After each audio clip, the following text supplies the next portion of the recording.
Assalamualaikum warahmatullahi wabarakatuh. Mohon izin Ibu, perkenalkan kami dari kelompok 4, Temu Balik Informasi kelas A tahun 2025.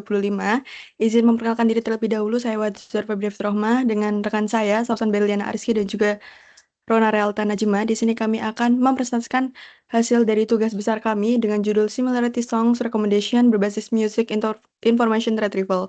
Nah, pembuatan video ini juga termasuk dalam rangka untuk memenuhi tugas besar kami pada mata kuliah TBI yang diampu oleh Ibu Dr. Retno Kusumaningrum SSC MKOM. Nah, pada presentasi kali ini, kami akan membahas bagaimana proses pengolahan data audio dilakukan, mulai dari load dataset, lalu ekstraksi audio fitur audio, lalu hingga implementasi serta evaluasi hasil dari Similarity Songs yang telah kami buat begitu. Penelitian ini menggunakan dataset GTZen Music Genre sebagai objek kajian kami untuk memahami bagaimana penerapan konsep Music Information Retrieval secara praktis begitu. Nah, semoga presentasi ini dapat memberikan gambaran yang jelas mengenai tahapan penelitian yang dilakukan serta manfaat penerapan Music IR dalam sistem rekomendasi musik. Baik, kita akan masuk ke gambaran umum mengenai penelitian yang kami buat. Nah, penelitian yang kami buat berjudul Similarity Songs Recommendation berbasis Music Information Retrieval atau MIR. Nah, penelitian ini bertujuan untuk menemukan lagu-lagu yang memiliki kemiripan konten dengan sebuah query lagu. Nah, untuk dapat mengukur kemiripan tersebut, diperlukan pemahaman yang baik mengenai bagaimana sinyal audio direpresentasikan secara numerik. Dalam penelitian ini, fokus utama kami itu diarahkan pada klasifikasi dan juga rekomendasi musik berbasis kemiripan audio dengan tujuan memahami bagaimana berbagai fitur audio dapat merepresentasikan karakteristik musik seperti ritme, lalu timbre, atau juga energi, serta bagaimana fitur-fitur tersebut dapat dimanfaatkan untuk melakukan proses IR lagu yang lebih relevan begitu. Nah, berikut ini kami perlihatkan bagaimana alur metodologi penelitian yang telah kami buat. Nah, ini merupakan alur metodologi penelitian yang akan digunakan dalam penelitian ini, di mana alur metodologi ini disusun secara sistematis untuk memastikan setiap tahapannya, dari mulai pengolahan data hingga evaluasi itu secara struktur begitu. Nah, setiap bagian ini nanti akan dijelaskan oleh kami dengan pembagian penjelasannya pada akuisisi dan load dataset hingga exploratory data analysis akan dijelaskan oleh saya.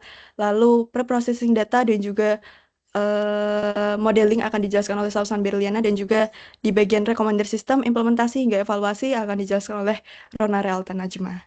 Langsung saja kita masuk ke bagian load dataset audio. Ini import library yang basic. Lalu kita langsung masuk ke load dataset. Nah, dalam penelitian ini telah saya sampaikan sebelumnya bahwa kita akan menggunakan GTZen Music Genre Dataset yang merupakan dataset yang banyak digunakan dalam penelitian Music Information Retrieval, di mana di sini dalam penggunaannya sudah di-download sebanyak 110.000 dan juga views-nya sudah cukup besar, yaitu 500.000 begitu. Nah, di sini kami melihat bahwa dataset ini itu berisi 10 genre musik, yaitu ada disco, metal, lalu ada reggae, blues, rock, classical, jazz, hip hop, country, dan juga pop begitu. Nah, lalu setiap genre ini terdiri dari 100 lagu, 100 audio begitu. Nah, jadi ketika ditotalkan 100 dikali 10 genre musik ini, jumlahnya berarti dalam dataset ini terdapat 1.000 file audio begitu. Lalu kita melakukan checking atau pengecekan file audio. Nah, setiap file audio ini nanti dimuat sebagai Y dan juga SR. Y ini merujuk kepada sinyal audio dalam bentuk time series amplitudo. Lalu SR ini merupakan sampling rate atau jumlah sampel per detiknya begitu. Nah, dari hasil pengecekan ini dapat dilihat bahwa panjang Y-shape itu panjang sinyal audio itu sebesar 664.180 sampel dengan sampling rate-nya itu ada 22.050 Hz dan juga panjang audionya sekitar 30 detik. Nah, ini dilakukan pada sampel disco .000.wave ya. Begitu. Nah, hasil ini menunjukkan bahwa audio ini sesuai dengan spesifikasi yang ada yang diberikan pada dataset GTZen begitu. Lalu kita masuk ke fitur engineering audio. Sebelumnya saya akan menjelaskan bahwa struktur dataset GTZen ini memiliki tidak hanya memiliki dataset yang berisi audio mentah, akan tetapi berisi juga image yang tidak kita gunakan dan juga file CSV hasil ekstraksi fitur bawaan. Ada dua, yang 3 second dan juga 30 second begitu. Akan tetapi pada penelitian ini hanya digunakan data audio mentah, yaitu genres original direktorinya, dan juga proses ekstraksi fiturnya itu nanti akan kami lakukan secara manual agar peneliti ini nanti kami dapat memahami proses ekstraksi fitur Music IR, dan juga nanti hasil ekstraksi ini dapat menyesuaikan dengan kebutuhan sistem rekomendasi berbasis kemiripan yang kami buat begitu. Baik, langsung saja kita masuk ke fitur engineering. Yang pertama kita akan melakukan segmentasi audio. Jadi segmentasi audio ini, setiap lagu pada dataset ini kan berdurasi 30 detik sesuai yang tadi saya jelaskan di bagian awal ya waktu checking. Nah, audio ini dibagi menjadi 10 segmen hingga satu segmen ini menjadi 3 detik begitu. Nah, bisa dilihat di sini terdapat fungsi segmentasinya di mana nanti ketika nanti panjangnya itu kurang dari panjang target itu nanti akan di padding. Kalau misalkan lebih nanti akan dipotong begitu. Nah, jadi setelah dilakukan segmentasi ini, kita akan melakukan sampling pada yang sama tadi ya, disco.0000.wave itu jumlah segmennya awalnya itu ada eh, jadinya 10 jumlah segmennya itu ada 10. Lalu panjang segmennya ini bisa dilihat dan juga durasi segmennya menjadi 3 detik per segmen begitu. Nah, total durasi segmennya 30 detik begitu. Nah, lalu kita lanjut ke ekstraksi fitur audio di frame levelnya. Nah, setiap segmen audio ini diekstraksi menggunakan pendekatan frame level. Artinya audio dibagi menjadi frame-frame kecil menggunakan N_FFT ini dengan angka 2048 dan juga hop length-nya itu 512. Nah, pendekatan ini membuat analisis detail perubahan sinyal dari waktu ke waktu. Nah, fitur yang digunakan dalam penelitian ini nantinya itu ada chroma, RMS, spektral. Nah, spektral sendiri itu ada 3, dibagi jadi 3. Ada spektral centroid, bandwidth, dan juga roll off.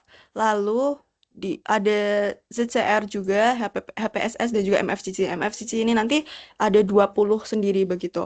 Nah, lalu kita masuk ke dalam pooling.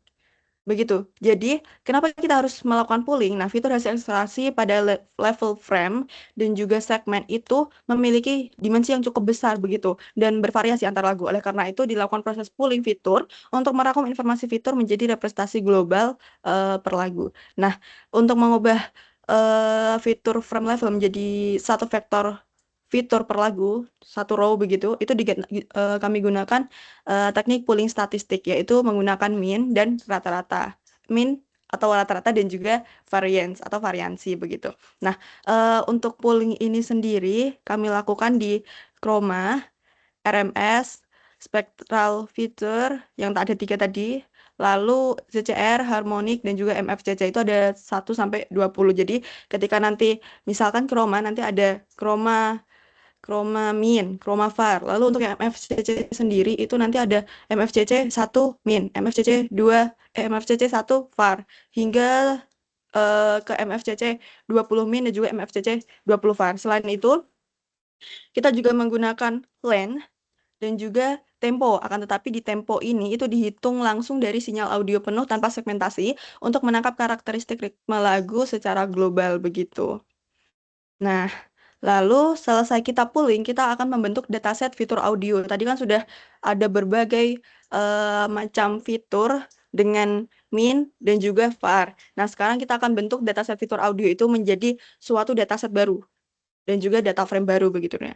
Nah, jadi hasil pooling ini nanti disusun menjadi satu baris per lagu, data per lagu, dengan setiap baris ini mewakili satu lagu, satu label genre, dan juga sekumpulan fitur numerik yang tadi ada chroma, lalu, dan lain-lain begitu. Nah, total fitur yang dihasilkan ini nanti ada 61 kolom, termasuk metadata dan juga label genrenya begitu. Nah, di sini dapat terlihat ya bahwa data extracted audio shape-nya itu ada 999 dengan kolom 61 dan juga error shape-nya ada satu baris. Error shape-nya ada satu baris, ini merupakan ada satu audio yang mungkin tidak terbaca, jadinya dia masuk ke error, tidak masuk ke extracted audio. Nah, nantinya kita akan melakukan pengolahan terhadap 999 dataset ini begitu. Nah, ini merupakan sanity quick check-nya. Nah, kita cek. Nah, ternyata yang hilang ini, satu audio yang hilang ini merupakan audio yang labelnya jazz begitu. Oke. Nah, ini bisa terlihat ya kalau misalkan kolom datasetnya ada ini semua. Nah, ini jumlahnya ada 61 begitu. Nah, setelah kita menggabungkan dataset fitur audionya jadi satu, kita akan melakukan eh, menyimpan dataset terlebih dahulu ya. Jadi ini datasetnya kami simpan dengan nama extractedaudio.csv dan nantinya akan kita bandingkan terlebih dahulu dengan dataset ekstraksi fitur bawaan dari Citizen genre dataset begitu. Nah, kita bandingkan dengan dataset yang CSV dengan nama ini ya, petnya itu namanya fitur 30 second.csv begitu. Nah, dari hasil perbandingan yang telah kami analisis ini menunjukkan bahwa sebagian besar fitur ini memiliki nilai min dan juga standar deviasi yang relatif serupa. Bisa diperlihatkan. Oke. Nah, bisa dilihat ya bahwa min dan juga standar deviasinya ini relatif serupa. Meskipun terdapat beberapa fitur dengan selisih min yang agak tinggi. Nah, bisa dilihat di sini selisih minnya yang agak tinggi ada roll off, spectral centroid, length, dan juga spectral bandwidth begitu. Nah, walaupun ini tergolong tinggi, tapi perbedaan ini itu masih tergolong dalam selisih batas yang wajar begitu. Perbedaan ini dapat disebabkan oleh mungkin perbedaan metode kami dalam segmentasi, lalu parameter ekstraksi fitur kami, dan juga proses pooling yang telah digunakan oleh kami begitu. Secara keseluruhan, walaupun terdapat perbedaan yang cukup tinggi, menurut kami hasil perbandingan ini menunjukkan bahwa fitur audio yang telah kami ekstraksi mandiri ini memiliki karakteristik yang konsisten dan fitur dan jika dibandingkan dengan fitur bawaan ini juga dapat konsisten begitu. Dengan demikian dataset hasil ekstraksi kami ini dinyatakan valid dan layak digunakan dan diolah sebagai representasi lagu dalam proyek kami ini begitu. Nah, selanjutnya kita akan melakukan EDA exploratory data analysis. Nah, ini cukup banyak kami tunjukkan bahwa di sini kami melihat ada dari aspek audio, di mana dari EDA aspek audio sendiri ini terdapat dari waveform, spektrogram, spektrogram, MFCC, spektral yang ada tiga tadi ya, spektral centroid, roll off, lalu ada JCR, harmonic komponen, dan perkusif komponen kami pisah. Lalu tempo atau BPM, byte per minute, dan juga chroma fitur begitu. Nah, mungkin ketika nanti kami analisis, mungkin hasil analisis perbandingannya nanti akan kami cantumkan dilaporkan saja karena cukup memakan waktu jika menjelaskannya satu persatu begitu. Lalu kita langsung masuk saja ke dalam EDA dataset ya. Nah, di sini merupakan exploratory data analysis dari dataset extracted dataset yang telah kami buat tadi begitu. Nah, di sini kita lihat ya struktur datasetnya. Kita lihat bahwa di sini tidak ada missing value dibuktikan dengan adanya angka 9999 dan tidak ada yang kurang dari 999 dan juga datasetnya rata-rata berbentuk float dan juga ada satu integer dan juga satu objek. Ini menunjukkan bahwa nantinya dataset yang kami buat ini akan gampang untuk diolah dan juga objek ini merupakan nanti mempermudah kita dalam melakukan klasifikasi begitu. Nah, lalu ini merupakan kolom-kolomnya tadi ya.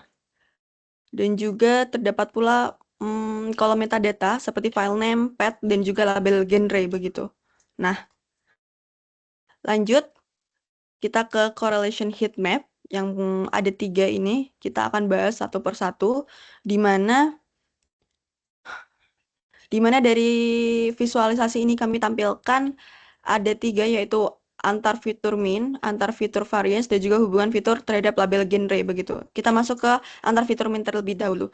Nah, di sini kita bisa lihat bahwa dalam fitur MFCC ini baik pada nilai minnya itu menunjukkan korelasi yang relatif tinggi antar koefisien yang menandakan adanya kesamaan informasi spektral dan potensi redundansi fitur begitu. Nah, hal ini itu mengindikasikan bahwa MFCC ini sangat dominan dan juga dalam merepresentasikan karakteristik audio yang ada di sini. Nah, dari EDA ini itu dapat kita analisis dan dapat kita tarik kesimpulan bahwa perlu penanganan khusus agar tidak menimbulkan multi kolinearitas atau kondisi ketika dua atau lebih fitur atau variabel yang independen ini dalam data itu saling berkorelasi tinggi sehingga informasi yang ada di dalamnya itu redundan begitu. Nah, di sini juga dapat dilihat bahwa fitur di non MFCC masih di main fitur. Nah, di fitur non MFCC seperti chroma, ada RMS, spektral, hingga ke bawah ke percept itu baik di sini itu memiliki korelasi yang lebih rendah terhadap MFCC sehingga memberikan informasi tambahan yang bersifat komplementer. Nah, kombinasi kedua jenis fitur ini, yaitu antara fitur MFCC dengan fitur yang non MFCC, ini jika dikombinasikan ini berpotensi meningkatkan kinerja model jika disertai dengan seleksi fitur atau reduksi dimensi yang tepat. Oleh karena itu, nantinya kita akan melakukan reduksi fitur dan nanti akan dijelaskan oleh rekan saya di belakang begitu. Lalu lanjut ke bawah.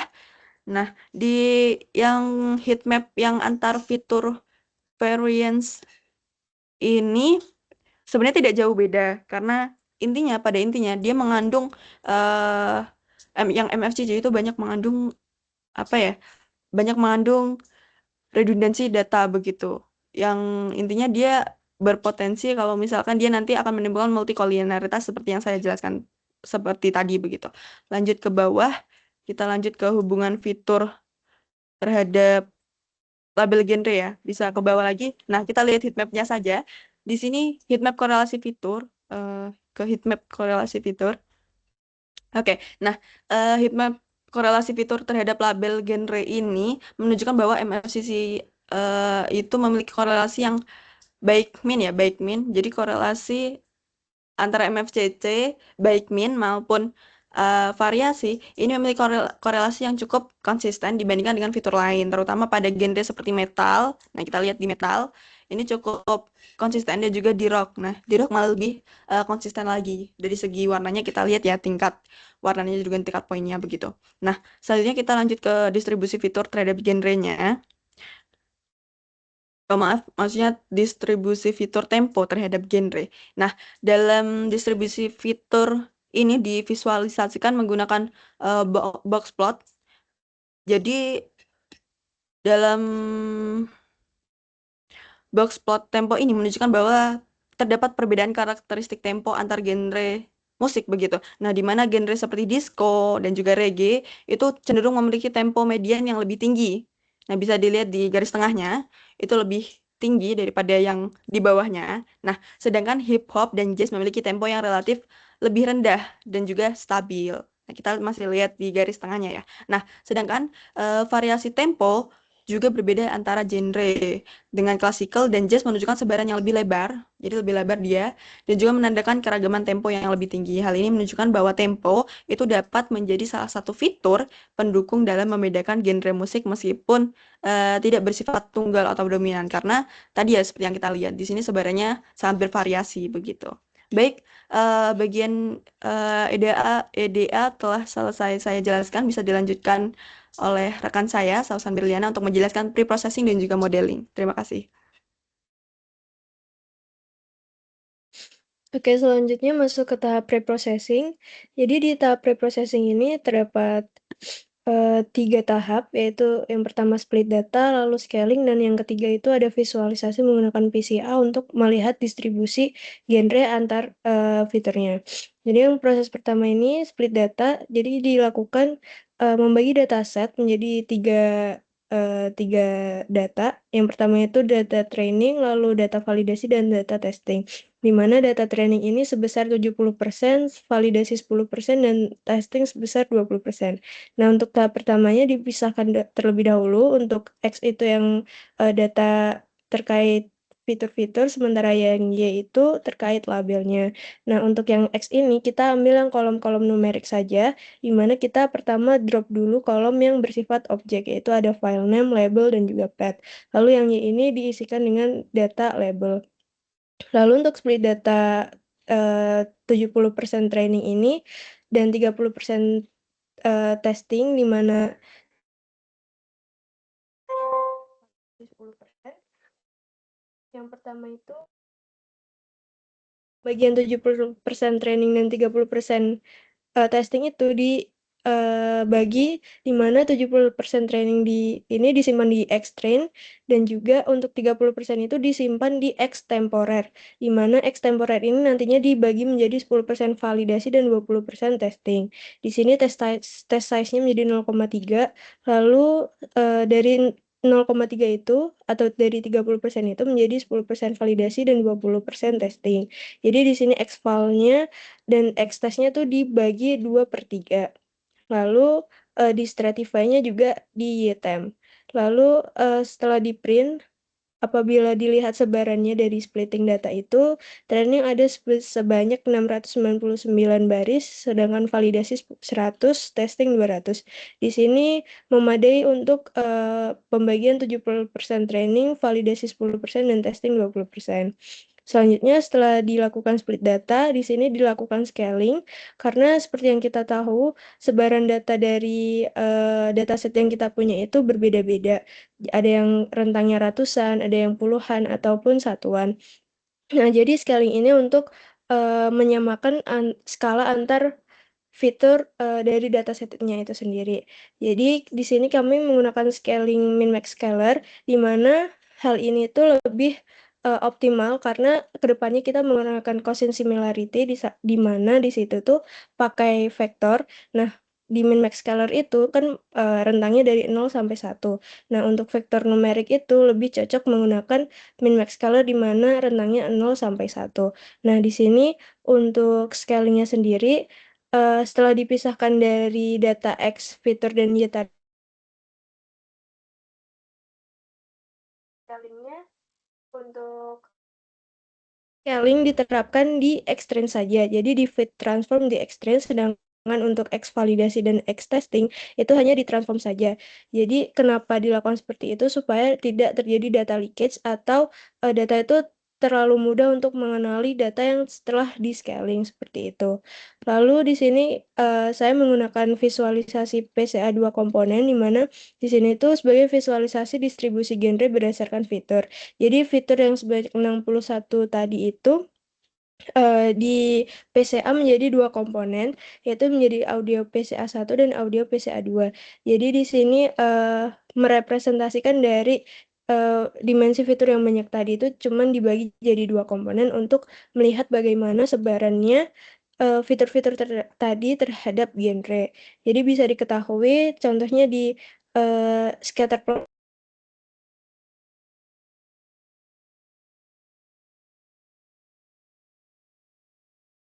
klasikal atau yang hijau ini itu ada di sebaran sini, lalu untuk yang pink ini ada di pop, itu ada di sini, jadi terlihat klaster-klasternya dari genre-genre itu. Nah, jadi PCA ini juga perlu ada perannya scaling tadi, karena apabila tidak di-scaling dia distribusi genrenya itu distribusi klasternya tidak tertampil seperti itu. Lalu setelah melalui tahap preprocessing, di sini hanya pakai split dan scaling, jadi tidak ada penanganan missing value atau data duplikat. Itu karena tadi setelah dilakukan pengecekan tidak ada data yang missing value ataupun data yang duplikat.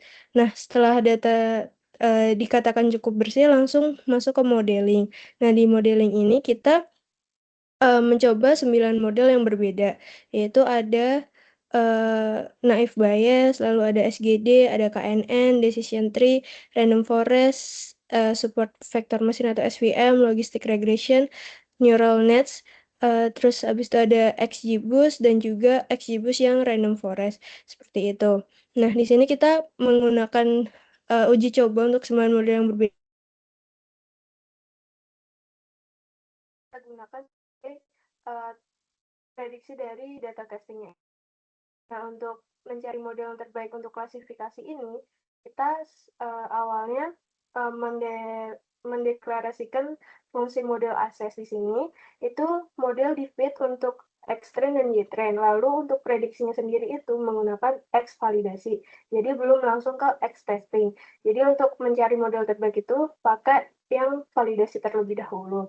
Nah, di sini untuk evaluasinya di mana kita bisa dapat model yang terbaik itu kita pakai akurasi, F1 makro, dan F1 weighted. Kenapa kita masih pakai akurasi dan F1 makro dan F1 weighted itu? Karena di sini masih modelnya klasifikasi, belum yang untuk information retrieval. Jadi setelah didapatkan di sini, setelah dideklarasikan, itu ini disimpan dalam array result dan disorting berdasarkan model terbaik. Itu di sini didapatkan. Nah, ini terlihat ya dari trainingnya. Di sini ada udah di sorting. Nah, model terbaiknya itu ada di sini, di model SPM, yaitu akurasinya 0,79 di sini. Akurasi 0,79. Sedangkan yang lain tuh masih di bawah 0,79. Ada yang 0,69, bahkan ada yang 0,48. Jadi kita putuskan untuk model terbaiknya menggunakan SPM saja. Nah, di sini didapatkan bahwa base modelnya SPM akurasi 79%. Nah, selanjutnya setelah didapatkan model terbaik itu kita latih lagi datanya dan diprediksi menggunakan data testing. Sementara yang tadi itu masih data validasi. Nah, di sini kita jadinya pakai SPM, di mana di sini juga dideklarasikan parameter-parameternya seperti itu. Di sini di training ini kita pakai SPM dengan kernel RDF, lalu parameter C-nya 10, dan menggunakan gamma yang scale. Seperti itu. Nah, di sini kita juga menggunakan hyper Gritzer CV-nya untuk tuning di mana parameter yang terbaik untuk model SPM ini.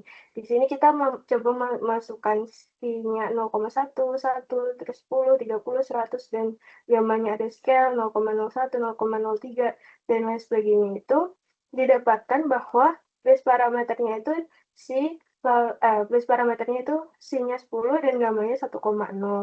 Di mana validasi akurasinya itu 0,8, sedangkan tes akurasinya 0,765. Lalu di sini data dari base parameternya itu disimpan di result sini dan diterapkan untuk, nah ini gambarannya untuk grafiknya, di mana kita bisa melihat ini tuh akurasinya dari gabungan parameter yang terbaik itu didapatkan di kombinasi yang mana. Nah, itu dilihat bahwa gamma 1,0 dan parameter C10 itu didapatkan akurasinya tertinggi 0,743. Sedangkan untuk yang gamma scale dan juga gamma yang scale dan C-nya 10 itu hanya 0,728. Nah, tapi setelah kita coba-coba, setelah dimasukkan di final model sini, itu ketika kita menggunakan kernel RBF, C10 dan juga gamma 10, gamma 1, seperti yang ada di base parameter, itu dari hasil tes akurasinya malah menunjukkan uh, lebih rendah dari 0,77. Jadi malah waktu uji coba kemarin tuh lebih bagus untuk gamma yang scale dan C-nya 10. Jadi kita putuskan untuk yang kita pakai parameter kernel RBF C10 dan juga gammanya scale. Seperti itu. Jadi kemarin tuh didapatkan untuk yang dari Grid Search CV ini lebih baik yang pakai gamma scale seperti itu. Nah, untuk didapatkan di sini untuk tes prediksinya dilihat. Uh, nah, tes spreadnya itu untuk final SPM memprediksi untuk data yang X-testing, bukannya X-validasi. Nah, itu didapatkan tes akurasinya 0,77. Di sini bisa dilihat untuk conversion matrix-nya, di mana di sini yang tepat paling banyak memprediksi kelas yang benar itu ada di kelas Jazz. Ya, dia Jazz, dan Jazz itu 19 kelas terdeteksi benar di genre Jazz. Sedangkan yang kebanyakan keliru itu Jazz dan juga klasikal di sini di prediksinya salah itu sebanyak 5. Jadi kenapa akurasinya masih rendah? Ya karena mungkin dari jazz dan klasikal itu kan kalau dilihat mungkin temponya masih sama seperti itu. Tidak yang terlalu ngebeat sekali seperti misalnya jazz dan juga rock itu kan sangat berbeda. Nah, itu model tidak terlalu bisa memprediksi untuk membedakan jazz dan juga klasikal seperti itu. Sementara yang lain masih tergolong bagus karena 0 dan juga paling ini cuma satu-satu aja dan ini ada 3 tidak terlalu salah banyak. Nah, ini untuk fitur importance di mana kita melihat fitur-fitur mana yang paling berpengaruh untuk membedakan fitur dengan juga labelnya itu sendiri. Nah, di sini itu bisa dilihat kalau ini sudah disortir sebanyak ditampilkan 20 fitur yang terbaik itu. Di sini ada di min, jadi di rata-rata itu ada sebesar 0,09 itu berpengaruh terhadap membedakan kelas label. Di sini hanya melihat di mana fitur yang paling berpengaruh untuk membedakan kelas label seperti itu. Nah, di sini juga dilihat dari MFCC, di MFCC 18, 16, dan yang min itu tergolong bagus untuk membedakan kelas label, sedangkan untuk MFCC yang varian tidak terlalu bagus seperti itu. Nah, selanjutnya di tahap selanjutnya ada recommended system, implementasi, dan juga evaluasi akan dijelaskan oleh teman saya yaitu Rona Realita. Waktu dan tempat saya persilakan. Oke, selanjutnya masuk pada tahap recommender system. Nah, pada bagian ini saya akan menjelaskan bagaimana sistem rekomendasi pada program ini bekerja. Sistem rekomendasi yang digunakan adalah content-based recommendation system, yaitu sistem yang merekomendasikan item berdasarkan kemiripan konteksnya. Dalam penelitian ini, konten yang digunakan adalah fitur audio seperti MFCC, spectral centroid, tempo, dan fitur spektral lainnya. Untuk mengukur tingkat kemiripan antar lagu, digunakan metode Quotient similarity, karena metode ini efektif untuk mengukur kemiripan vektor berdimensi tinggi seperti fitur audio. Nah, sebelum proses rekomendasi dilakukan, seluruh data fitur audio yang telah diekstraksi terlebih dahulu dinormalisasi menggunakan scalar. Nah, hasil preprocessing ini menghasilkan XOL-SC sebagai fitur audio yang telah dinormalisasi, kemudian label sebagai label genre, kemudian patch sebagai lokasi file audio, dan name sebagai nama file lagu. Nah, data inilah yang digunakan sebagai basis dalam sistem rekomendasi. Kemudian, pada fungsi extract query, lagu input diproses menggunakan fungsi extract all segment yang menangani pembacaan audio, segmentasi, ekstraksi fitur, dan polling. Selanjutnya, hasil ekstraksi kemudian diubah menjadi data frame dan disesuaikan dengan struktur fitur pada data training menggunakan reindex. Dengan demikian, lagu query memiliki format fitur yang sama dengan dataset dan dapat dibandingkan secara adil. Kemudian setelah fitur disesuaikan menggunakan reindex, data dinormalisasi dan digunakan sebagai input model SVM untuk memprediksi genre. Nah, selain menghasilkan label genre, sistem juga menghitung nilai probabilitas prediksi sebagai tingkat kepercayaan model terhadap hasil klasifikasi yang diberikan. Selanjutnya, setelah proses ekstraksi fitur dan prediksi genre dilakukan, sistem kemudian menjalankan proses rekomendasi lagu menggunakan fungsi recommend playlist. Nah, pada fungsi ini, langkah pertama yang dilakukan adalah memproses lagu input menggunakan fungsi extract query.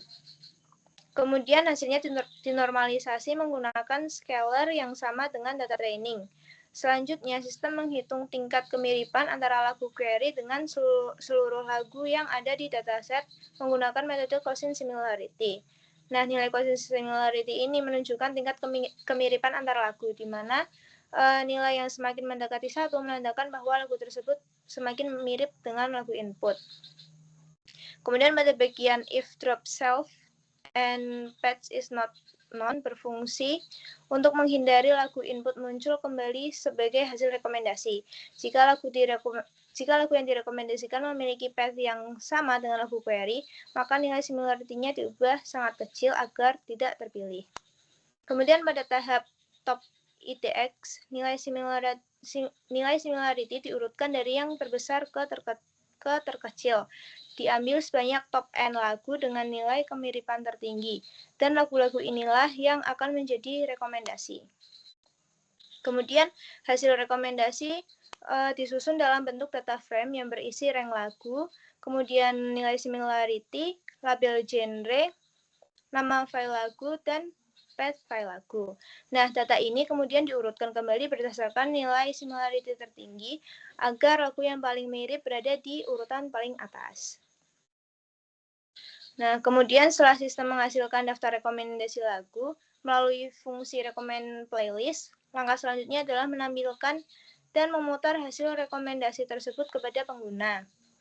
Proses ini dilakukan menggunakan fungsi play playlist. Nah, pada bagian DF show, data di rekomendasi diambil sebanyak max items, kemudian secara default maksimal 20 lagu ditampilkan, dan data disalin agar tidak memengaruhi data asli. Kemudian pada setiap iterasinya, sistem menampilkan peringkat lagu, kemudian nama file lagu, label genre, dan nilai similarity yang menunjukkan tingkat kemiripan dengan lagu query.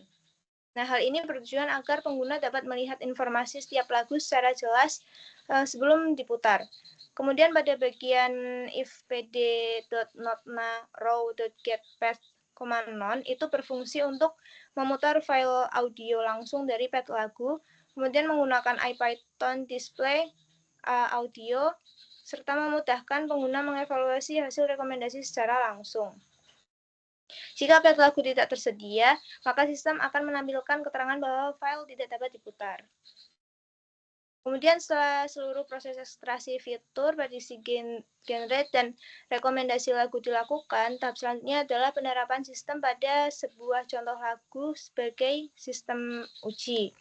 Nah, pada kode tersebut, variabel query berisi path file audio yang digunakan sebagai lagu input. File audio tersebut diambil dari folder dataset. Kemudian fungsi ipd.audio itu digunakan untuk memutar lagu input secara langsung.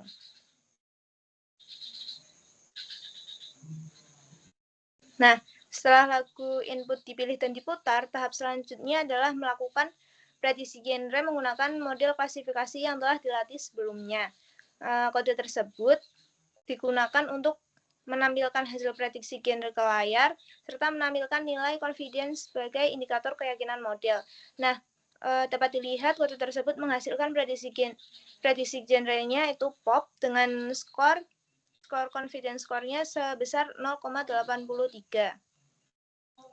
Nah, pada tahap ini sistem menghasilkan playlist rekomendasi dengan mengambil 10 lagu yang memiliki nilai kemiripan tertinggi terhadap lagu input. Hasil rekomendasi ditampilkan dalam bentuk tabel yang berisi informasi peringkat, kemudian terdapat juga nilai similarity-nya, terdapat label genre, kemudian terdapat juga file name atau nama file lagu tersebut. Kemudian setelah playlist rekomendasi berhasil ditampilkan, tahap terakhir adalah memutar lagu-lagu hasil rekomendasi agar pengguna dapat langsung mengevaluasi hasil sistem.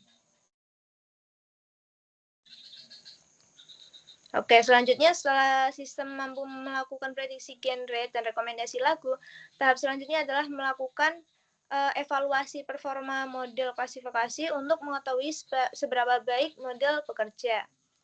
Nah, pada bagian test spread, itu model SVM digunakan untuk memprediksi label genre dari data uji atau X-test. Kemudian, hasil prediksi disimpan dalam variabel test spread, dan data ini nantinya dibandingkan dengan label asli atau Y-test. Kemudian dilakukan evaluasi menggunakan beberapa metrik, yaitu yang pertama itu ada metrik akurasi untuk mengukur presentasi prediksi yang benar secara keseluruhan. Nah, dapat dilihat nilai metrik akurasinya sebesar 0,77. Kemudian terdapat juga metrik precision makro, itu untuk mengukur ketetapan prediksi untuk setiap kelas tanpa memperhatikan jumlah data per kelas. Nilai precision makronya dapat dilihat sebesar 0,778.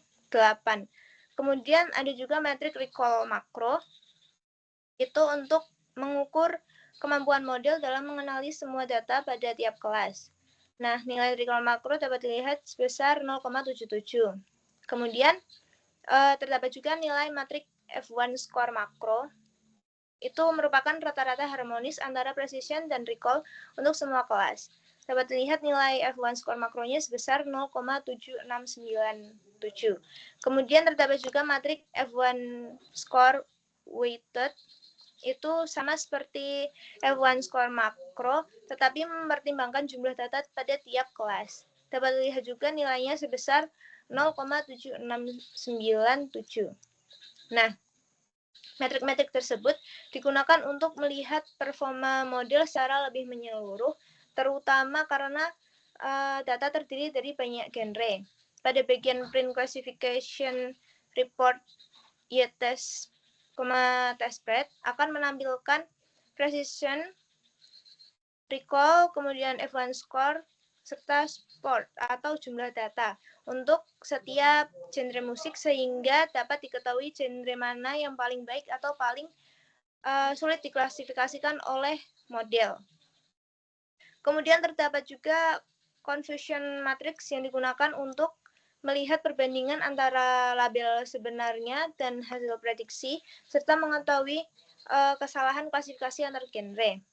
Nah, dapat dilihat juga pada gambar confusion matrix tersebut, itu dapat dilihat bahwa genre blues itu prediksi benarnya sebesar 17, kemudian genre klasikal prediksi benarnya sebesar 15, dan seterusnya. Kemudian selanjutnya masuk pada bagian precision at call. Nah, fungsi precision at call ini, masuk pada tahap precision at K. Nah, pada fungsi precision at K ini digunakan untuk mengukur tingkat ketepatan sistem rekomendasi dengan menghitung proporsi lagu relevan pada K rekomendasi teratas. Nah, nilai ini menunjukkan seberapa baik sistem dalam memberikan rekomendasi yang sesuai dengan genre lagu input. Precision at K ini dihitung dengan membagi jumlah rekomendasi relevan dengan nilai K. Kemudian selanjutnya ada recall at K yang digunakan untuk mengukur kemampuan sistem dalam menemukan seluruh lagu yang relevan terhadap lagu query. Nah, nilai ini menunjukkan seberapa besar proporsi lagu relevan yang berhasil direkomendasikan dari seluruh lagu yang tersedia dalam dataset. Recall at K ini dihitung dengan cara membagi jumlah lagu yang relevan yang direkomendasikan dengan total lagu relevan yang tersedia. Kemudian ada juga average precision yang digunakan untuk mengukur kualitas urutan hasil rekomendasi. Nah, metrik ini tidak hanya memperhatikan jumlah lagu yang relevan, tetapi juga posisi kemunculannya. Semakin awal lagu relevan muncul dalam daftar rekomendasi, maka nilai average precision-nya akan semakin tinggi. Selanjutnya ada fungsi evaluate single query. Nah, yang digunakan untuk mengevaluasi hasil rekomendasi pada satu lagu dengan menghitung nilai precision at K, kemudian recall at K, dan average precision. Evaluasi ini bertujuan untuk mengetahui tingkat ketepatan, kelengkapan, serta kualitas urutan rekomendasi yang dihasilkan oleh sistem. Nah, pemanggilan fungsi evaluate single query atau query, K sama dengan 10, itu digunakan untuk mengevaluasi performa sistem rekomendasi pada satu lagu uji. Evaluasi ini dilakukan menggunakan metrik precision at K, recall at K, dan average precision dengan nilai K sebesar 10. Nah, hasil evaluasi tersebut menunjukkan bahwa nilai precision at 10 itu sebesar 1, yang berarti seluruh lagu yang direkomendasikan termasuk dalam kategori yang relevan. Kemudian nilai recall at 10-nya sebesar 0,101, itu menunjukkan bahwa sistem berhasil menemukan sekitar 10% dari seluruh lagu relevan yang tersedia dalam dataset. Sementara itu nilai average precision at 10-nya itu sebesar 1. Hal tersebut menunjukkan bahwa lagu-lagu relevan muncul pada urutan teratas dalam daftar rekomendasi. Nah, dengan demikian dapat disimpulkan bahwa sistem memiliki kualitas rekomendasi yang sangat baik. Baik, sebelumnya saya mengucapkan terima kasih.